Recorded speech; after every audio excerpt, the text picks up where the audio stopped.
Guys, ഇന്ന് നമുക്ക് അടിപൊളി ഒരു മീൻകറി ഉണ്ടാക്കിയാലോ? എനിക്ക് ഈ ചുമന്നിരിക്കുന്ന മീൻകറി ഭയങ്കര ഇഷ്ടമാണ്. അതിനായിട്ട് ഞാൻ ആദ്യം ഒരു പാത്രത്തിൽ കുറച്ച് പുളിയിട്ട് നല്ല ചൂടുവെള്ളം ഒഴിച്ച് ഉപ്പിട്ട് അത് മാറ്റി വെച്ചു. ശേഷം ഞാൻ ചട്ടി എടുത്ത് കുറച്ച് എണ്ണയിട്ട് അത് ചൂടാക്കാൻ വെച്ചു. അതിനുശേഷം കടുകിട്ട്, ഉലുവയിട്ട്, മുളകിട്ട്, ഇഞ്ചിയിട്ട്, വെളുത്തുള്ളി ഇട്ടു. ഇഞ്ചിയും വെളുത്തുള്ളിയും നല്ല രീതിയിൽ ചോപ്പ് ചെയ്തതാണ്. അത് നല്ല രീതിയിൽ ഒന്ന് ഇളക്കി അതിൻ്റെ കളറൊന്ന് മാറുമ്പോഴത്തേക്ക് കുറച്ച് കൊച്ചുള്ളിയും കുറച്ച് സവാളയും കൂടെ ഇട്ട് അത് ഒരു ബ്രൗൺ കളർ വരുന്നവരെ ഞാൻ ഒന്ന് ഇളക്കി കൊടുത്തു. അതിനുശേഷം ഒരു 1/2 സ്പൂൺ മഞ്ഞൾപ്പൊടി ആഡ് ചെയ്തു, 2 സ്പൂൺ കാശ്മീരി മുളക് പൊടി, 1 സ്പൂൺ സാദാ മുളക് പൊടി.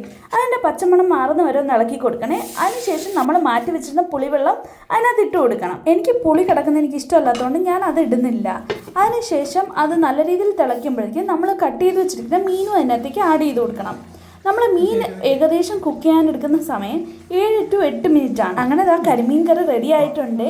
ഈ സമയത്ത് നിങ്ങൾക്ക് ഉപ്പ് ആഡ് ചെയ്യണമെങ്കിൽ ആഡ് ചെയ്യാവേ. അപ്പോൾ ഓക്കെ, ബൈ.